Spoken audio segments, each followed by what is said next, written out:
Okay, so our topic for today will be on mandibular.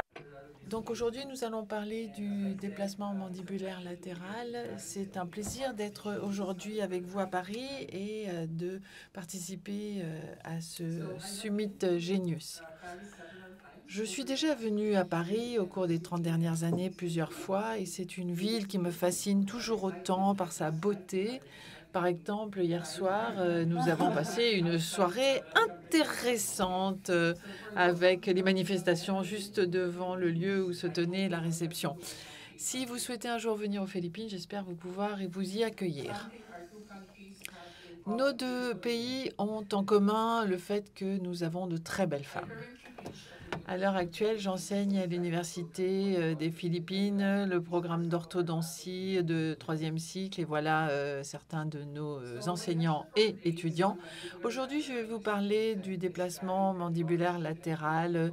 Je vais vous parler de son étiologie et des modalités de traitement. En tant qu'orthodiste, nous sommes souvent confrontés au dilemme. Comment traiter des patients souffrant de ce type de déplacement latéral mandibulaire avec succès? Je voudrais vous montrer quelques options qui sont disponibles pour traiter ce genre de cas.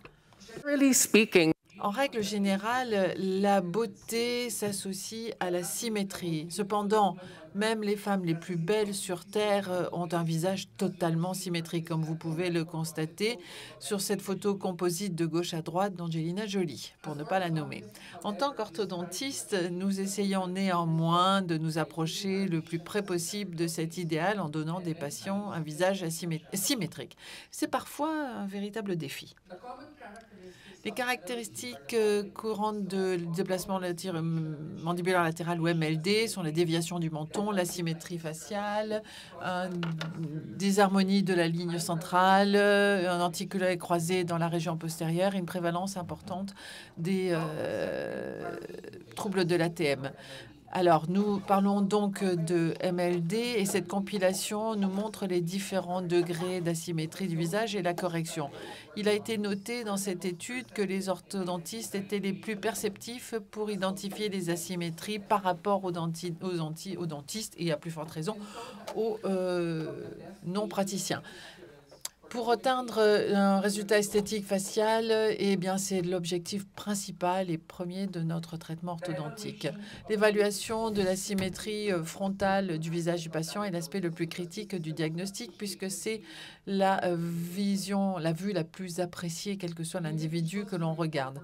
Les individus qui viennent voir un orthodontiste pour un traitement ont une asymétrie faciale qui est supérieure à la normale acceptée. Ces asymétries peuvent avoir une étiologie squelettique ou dentaire. Le plan de traitement et le diagnostic et les mécaniques pour le traitement nécessitent l'identification de la cause de l'asymétrie. Donc, un diagnostic différentiel précis avec un plan de traitement précis peuvent garantir le résultat de la prise en charge de ces cas. Cela dit, les causes principales de l'asymétrie du visage sont les suivantes. Il y a des déformations congénitales comme la microsomie hémifaciale, des problèmes de développement tels que la mandication unilatérale ou des problèmes posturaux, et enfin l'asymétrie faciale acquise telle que l'ankylose de l'ATM, le traumatisme facial et les tumeurs. Classification des asymétries faciales, il y a 4 catégories principales. On a des asymétries squelettiques, dentaires, musculaires et fonctionnelles. L'hyperplasie hémimandibulaire, c'est le cas dans lequel une moitié de la mandibule est élargie, mais il n'y a pas de déplacement du point de mastication. Avec l'élongation hémimandibulaire, on a une élongation soit du condyle, soit du ramus sur le plan vertical, ou bien le corps mandibulaire sur le plan vertical, ou une association des deux, ce qui nous amène à un décalage du menton vers le côté opposé. L'asymétrie dentaire s'associe en général avec des problèmes de disproportion de la distribution des dents sur l'arcade. Les raisons de ce mauvais alignement sont la perte prématurée des dents de lait, des agénésies, la présence de dents surnuméraires ou bien des dysharmonies dentodentaires avec des problèmes de dimension des dents. L'asymétrie musculaire peut résulter d'une structure musculaire anormale ou d'une activité anormale d'un côté du visage, par exemple l'hypertrophie du masséter d'un côté du visage, ce qui donne une apparence d'asymétrie faciale. Une asymétrie fonctionnelle est le résultat de déviations fonctionnelles de la mandibule en réponse à des prématurités de l'occlusion. Par exemple, la présence d'arcades très serrées ou bien d'articulés croisés postérieurs unilatérales. Souvent, une dent mal positionnée peut entraîner un décalage de la mandibule et de la mastication par rapport à l'occlusion centrée. Dans l'examen clinique de la MLD, le patient doit être d'abord observé de face. Une évaluation rapide des proportions du visage peuvent se faire en divisant le visage en tiers égaux, ce qui entraîne également une inspection de la symétrie le long des angles goniaux bilatéraux. La ligne médiane doit passer par les points entre les deux sourcils, la pointe du nez et la pointe du menton. Cette ligne centrale peut être mesurée en tirant un fil du front jusqu'au menton. Une véritable asymétrie faciale due à une cause squelettique garde la même relation, aussi bien en relation centrée qu'en occlusion centrée. La ligne dentaire doit passer au milieu et l'évaluation de la concordance entre les deux lignes médianes doit se faire dans différentes positions de la mandibule, comme par exemple bouche ouverte, en relation centrique, en contact initial et en relation centrée. La bascule du plan maxillaire et mandibulaire doit être évaluée. On demande aux patients de mordre sur une baguette pour mesurer le décalage par rapport au plan interpupulaire. Et en général, on parle de bascule quand il y a 4 degrés de différence. Le patient devrait également être examiné pour rechercher combien de gencives est exposée des deux côtés de la ligne centrale quand le patient sourit. La partie inférieure de la mandibule doit être observée pour rechercher une symétrie ou une asymétrie et le patient doit réaliser différents mouvements fonctionnels tels que ouverture de la bouche, mouvements en protrusion, mouvements latéraux et tout déséquilibre entre les deux côtés doit être enregistré. Un enregistrement précis de la relation centrée doit également être effectué.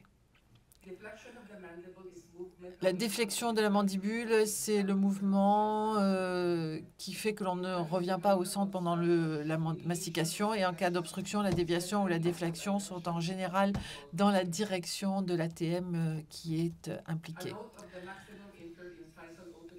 L'ouverture maximum interincisive est faite avec un espace et une évaluation doit être réalisée pour rechercher des clickings, des douleurs, pour pouvoir exclure toute pathologie de l'ATM.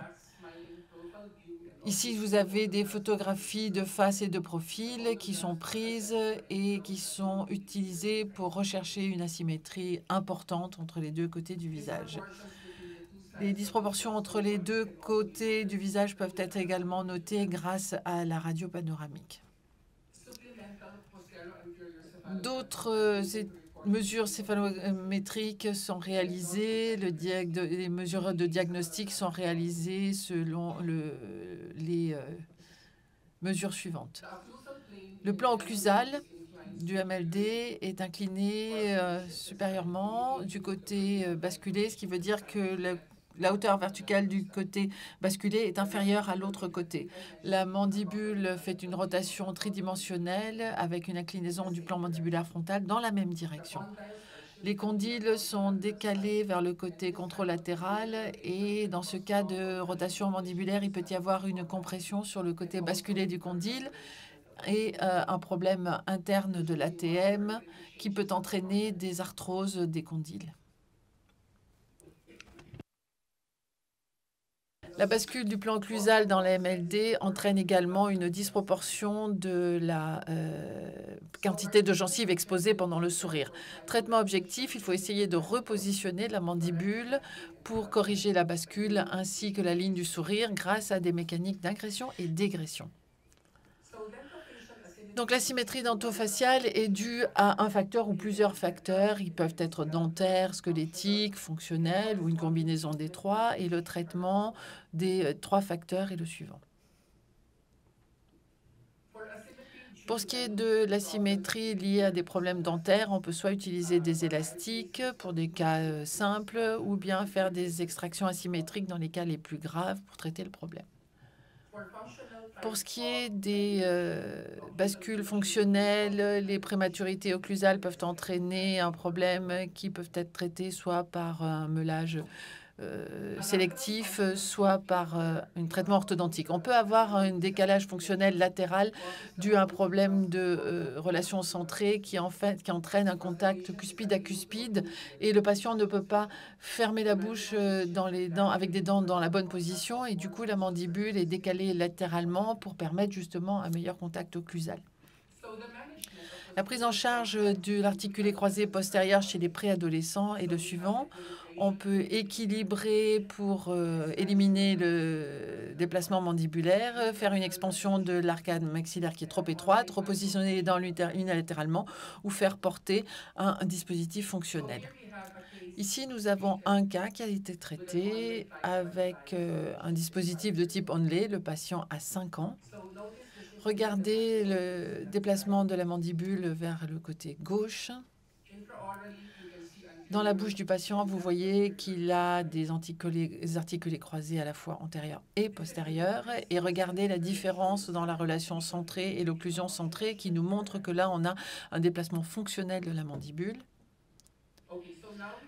Donc, il faut maintenant fabriquer un dispositif Onley pour ce jeune patient. Tout d'abord, nous prenons une empreinte des dents de l'arcade supérieure et inférieure. Nous essayons de demander au patient de prendre la position la plus confortable, si possible, bord à bord. Nous montons le modèle sur l'articulateur. Nous réalisons un wax-up des premières et secondes molaires de lait inférieur. Et voilà l'exemple ici à l'arcade supérieure. Donc, on prend une empreinte des dents sur lesquelles on a fait un wax-up avec un matériau de type Hexaflex. Nous retirons le matériau d'empreinte, nous retirons la cire et nous remettons le modèle pour faire l'Onley. Voilà à quoi ressemble l'Onley avec de l'acrylique autopolymérisant, Tempron, et nous mettons le matériau en caoutchouc pour l'empreinte pour l'adapter au modèle de travail. Nous scellons l'acrylique sur la surface occlusale des dents inférieures, des dents de lait. Et voilà les photographies qui montrent le progrès du traitement, donc avant l'intervention, après la pose de l'Onley et après 1 mois. Au bout de 3 mois, au bout de 4 mois, 6 mois et 8 mois. Et comme vous pouvez le constater, au bout de 8 mois, on a déjà un bon rééquilibrage et le déplacement latéral a été corrigé. Donc, il faut évidemment resurfacer l'acrylique régulièrement parce que ça s'use jusqu'à ce que vous voyez que l'occlusion s'est améliorée et que le patient va pouvoir changer sa dentition et vous allez voir justement que ces dents définitives vont sortir avec un overjet positif. Voilà donc au départ et après 8 mois. C'est un système extrêmement simple à utiliser. Pour ce qui est des déplacements mandibulaires squelettiques, nous avons 3 options, soit l'intervention de l'ostéotomie de split sagittal, génioplastie, ou l'ostéogenèse de distraction, ou enfin les dispositifs fonctionnels. Ce cas nous montre en fait une association de la chirurgie et du traitement orthodontique pour corriger la MLD. Voilà le traitement orthodontique pré-chirurgical suivi par une ostéotomie du ramus et une génioplastie. Le traitement orthodontique pré-chirurgical et la décompensation ont été réalisés et le traitement orthodontique post-chirurgical avec les élastiques a été utilisé pour terminer le cas. On voit une nette amélioration de la symétrie du visage après le traitement. Les asymétries squelettiques faciales dues à un problème congénital peuvent être traitées avec un dispositif hybride fonctionnel pour modifier la croissance, ou il y a une option plus radicale qui consiste à utiliser un dispositif de distraction. Le diagnostic précoce est fondamental pour pouvoir intercepter et corriger les anomalies de croissance pour éviter justement une asymétrie squelettique. Et les asymétries peuvent être traitées par la chirurgie à la fin de la croissance uniquement. Et donc, si on a une légère asymétrie, une intervention précoce peut permettre de corriger l'asymétrie et de l'empêcher d'évoluer vers une asymétrie plus grave, et c'est recommandé. Pour les cas les plus graves d'asymétrie squelettique chez des enfants en croissance, l'ostéogenèse de distraction est recommandée. Les symétries faciales acquises. est en général traité par chirurgie, comme par exemple l'ankylose de l'ATM, les tumeurs du visage, les déplacements latéraux suite à un traumatisme. La MLD peut être associée à une bascule du plan d'occlusion. Il y a différents traitements disponibles, tels que ici le positionnement de braquettes en position asymétrique. L'utilisation de systèmes d'ancrage temporaire ou mini-vis peut permettre de réaliser l'ingression ou l'égression des dents avec d'assez bons résultats pour la correction de la bascule du plan d'occlusion. On peut utiliser soit une chaînette élastique, des ressorts ou des licatures élastiques avec des mécaniques d'ingression. On peut également utiliser un système comme celui-ci qui s'associe à des mini-vis pour soit ingresser, soit égresser les dents. Et cette technique a été présentée par le docteur Yangopat Coré. Et pour l'ingression, comme vous le voyez sur l'illustration, un 0,19 par 0,25 TMA est utilisé avant d'être inséré pour pouvoir permettre l'ingression. Pour l'égression, c'est un 0,16 acier inoxydable qui est plié, comme vous le voyez sur la photographie, avant d'être inséré. Les modifications du fil rythmique avec des boucles ou des hélices peut donner plus de souplesse au fil. Un TPA ou HLA est recommandé pour éviter le mouvement latéral non souhaité des dents postérieures, comme par exemple un évasement des molaires postérieures qui pourrait être le résultat de ce traitement. J'utilise quelquefois aussi une mini-contention réalisée avec de l'acrylique autopolymérisante pour guider la mandibule dans la bonne position pendant l'utilisation des mécaniques d'ingression et d'égression. Ce type de contention nous permet d'améliorer l'ingression de l'autre côté. Une alternative au multivis, c'est ce que nous appelons la technique Miao. Et j'ai eu beaucoup de chance parce que mon professeur m'a enseigné cette technique Miao qui a été développée au Japon à l'origine par le docteur Sato. Dans cette technique, nous voyons que on peut générer des mécaniques d'agression et égression en faisant des boucles sur le fil, 0,16 par 0,22 ou 0,17 par 0,25, en acier inoxydable en règle générale. Et comme vous le voyez sur cette illustration du pliage du fil, d'un côté, on obtient une ingression, alors que de l'autre côté, on obtient une égression, ce qui nous permet de corriger soit la MLD, soit la bascule du plan occlusal. Voilà un cas de MLD qui a été traité avec cette technique Miao. Au départ, on a une bascule du plan occlusal et une déviation de la ligne médiane. L'ingression et l'égression sont obtenues avec ce fil et des élastiques pour guider la mandibule. Les élastiques antérieurs courts sont en général des 3/16e d'once et qui permettent d'obtenir un effet d'ouverture lors de l'activation du fil. On a une amélioration nette de la symétrie du visage et de la bascule du plan occlusal après le traitement. Alors maintenant, cette jeune patiente avait eu un traitement orthodontique à l'âge de 7 ans jusqu'à ce qu'elle ait 14 ans suite à un encombrement.